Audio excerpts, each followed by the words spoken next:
सासवडमधील आस्करवाडीत इफ्तार कार्यक्रमासाठी आलेल्या मुस्लिम तरुणांना काही गुंडांनी सळई कोयत्याने मारहाण केल्याची घटना घडली आहे। या घटनेचे पडसाद आता सर्वत्र उमटायला लागलेत। जाती धर्मभेद करून सांस्कृतिक दहशत निर्माण करणाऱ्या गुंडांना किरकोळ कलमे लावून सोडण्यात आलं, असा आरोप समाजवादी पार्टीने केलाय। हल्ला करणाऱ्यांवर खुनाचा प्रयत्न केल्याच्या कलमांतर्गत अटक करावी या मागणीसाठी धरणं आंदोलन समाजवादी पार्टीने केलंय। यावेळी राज्य महासचिव अनीस अहमद, शहराध्यक्ष जांबुवंत मनोहर, सरचिटणीस दत्ता पाकिरे, राज्य कार्यकारिणी सदस्य विनायक लांबे, विधानसभा मतदारसंघ अध्यक्ष जावेद शेख यांच्यासह अन्य कार्यकर्ते यावेळी उपस्थित होते। तुम्ही आता पुणे अधीक्षक ग्रामीण कार्यालयाचे इथे उपोषण करताय, एक्झॅक्टली कारण काय आहे, का उपोषण करताय तुम्ही? नमस्कार, मी समाजवादी पार्टीचा प्रदेश कार्यकारिणी सदस्य विनायक लांबे बोलतोय। आज या पुणे ग्रामीणमध्ये आम्ही 8 दिवसापूर्वी 10 दिवसापूर्वी मुस्लिम समाजाचा रोजा सोडताना, उपास सोडताना आस्करवाडी येथे जो त्या तिथल्या मुस्लिम समाजावर सशस्त्र हल्ला झाला, तर त्याचा निषेध करण्यासाठी आणि ज्यांनी हे कृत्य केलं तर त्यांना पोलिसांनी अजूनपर्यंत अटक केलेली नाही, त्यांच्यावर कारवाई केलेली नाही। तर अशा सगळ्या त्या गुन्हेगारांना त्या ठिकाणी अटक करावी, त्यांच्यावर कडक कारवाई करावी, यासाठी आज आम्ही या ठिकाणी धरणे आंदोलनासाठी समाजवादी पार्टीच्या वतीने या ठिकाणी आम्ही सगळे जमलो। मुस्लिम व्यक्तीवरती हल्ला झालाय म्हणून तुम्ही आता इथे धरणं आंदोलन करतायत, एक्झॅक्टली हे धरणं आंदोलन का करतायत, काय मागे कारण आहे आणि किती दिवस करणार? 13 मार्च 2026ला मुस्लिम समुदायाचे रोजे चालले होते। याच्यामध्ये संध्याकाळी उपवास ज्याला सोडतात त्याला इफ्तारी म्हणतात आणि त्या इफ्तारीच्या कार्यक्रमासाठी आस्करवाडी तलावाच्या जवळ जमलेल्या मुस्लिम बांधवांवरती उपवास सोडत असताना हल्ला करण्यात आला। तो हल्ला 2-250 अज्ञात इस्मांनी केला असं पोलिसांचं म्हणणं आहे। आम्ही आणि पोलिसांनी गुन्हे दाखल केलेत आणि आम्ही अटक करू अशा स्वरूपाचं पोलिसांचं सांगणं आहे। पोलिसांनी अद्याप त्या आरोपींना अटक केली नाही। ज्या पद्धतीने तो गुन्हा घडला आहे तशा पद्धतीने गुन्ह्याची कलमं दाखल केली नाही। याच्यामध्ये सगळ्यात प्रामुख्याने संगनमत करून गुन्ह्याचा कट करण्याचा प्रयत्न झाला आणि गुन्ह्याचा कट करून त्याच्यामध्ये म्हणजे प्राणघातक हल्ला झाला आहे। प्राणघातक हल्ला त्याच्यामध्ये पोलिसांचं शिक्षण असं असतं की पोलिसांनी हत्येच्या प्रयत्नाचा गुन्हा दाखल करणं अपेक्षित होतं, पण पोलिसांनी असं केलेलं नाही।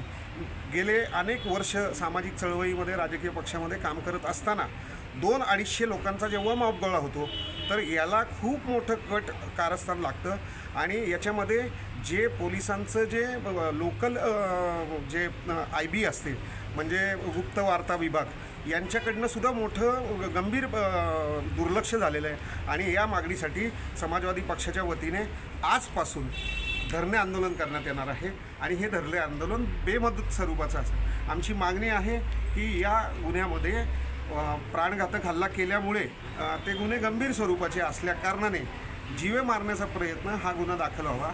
याच्यामध्ये जे संघटित गुन्हेगारीचं कृत्य केलेलं आहे त्याच्यामध्ये मोकासारख्या गुन्ह्याचं सुद्धा प्रोव्हिजन आहे आणि त्या सगळ्या पद्धतीने गुन्हे दाखल करेपर्यंत समाजवादी पार्टी इथे धरण्याला बसणार आहे। तुम्ही संबंधित पोलिसांशी बोलला असाल तर ते काय म्हणतायत? आम्ही कारवाई करतोय, आम्ही तपास करतोय म्हणजे CCTV कॅमेरा संबंध खेड्यामध्ये, गावामध्ये, रस्त्यामध्ये असतात। 250चा मॉब असाच नाही गेलेला आणि तिथं जे आरोपी गंभीर जखमी झालेले आहेत त्यांनी काही आरोपींना ओळखलं आहे, पण तरीसुद्धा दिरंगाई पुणेसारख्या शहरामध्ये असं होत असेल तर हे गंभीर आहे आणि या गोष्टीकडे अधिवेशन काळामध्ये समाजवादी पक्षाचे प्रदेश अध्यक्ष माननीय अबू आझमी साहेबांनी सुद्धा प्रश्न विचारल्यानंतर विधिमंडळात गृहमंत्र्यांनी उत्तर देणं अपेक्षित असताना आणि योग्य कारवाई करणं अपेक्षित असताना सुद्धा हे केलं गेलं नाही आहे। हा खेद, हा निषेध आणि हा धिक्कार व्यक्त करण्यासाठी आम्ही इथं बसणार आहोत। सांस्कृतिक शहरामध्ये वारंवार हल्ले वाढत आहेत, तर या एकूणच तणावग्रस्त परिस्थितीमध्ये बाबत तुम्हाला काय वाटतं?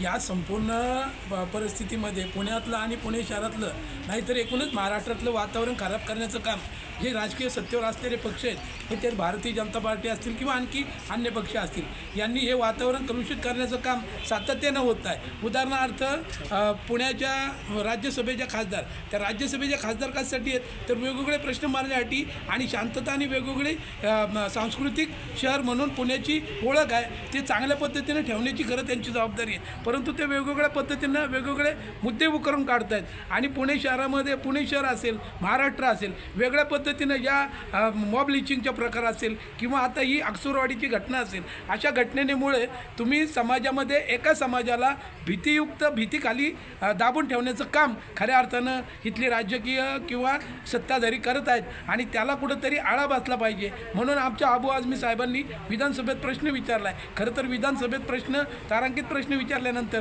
त्याच्यावर कडक कारवाई केली गेली पाहिजे होती परंतु त्यांनी गृहमंत्र्यांनी उत्तर न देणं आणि ही गोष्ट कुठंतरी अशी खिसगंतीत घालणं हा खरं तर राज्यकर्त्यांचा अपमान आहे. गेले 7.5 वर्ष गृहमंत्री असणारे गृहमंत्री राज्याचे मुख्यमंत्री हे कायम महाराष्ट्रामध्ये गृह खात्याला यश देण्यामध्ये कायम अपयशी ठरलेले आहेत आणि म्हणून आमची अशी खरं तर पुढची अशी मागणी आहे की यांना जर गृहमंत्रीपद सांभाळता येत नसेल तर त्यांनी त्या पदाचा राजीनामा द्यावा आणि दुसऱ्या कुणाकडे तरी गृह खातं सांभाळायला द्यावं अशी खरं तर आमची या निमित्तानं मागणी आहे. याच्या अगोदर आम्ही या संदर्भात या गृहमंत्र्यांच्या संदर्भात वारंवार आवाज उठवला आहे परंतु त्याच्या संदर्भात काडीची दखल गेलेली नाही.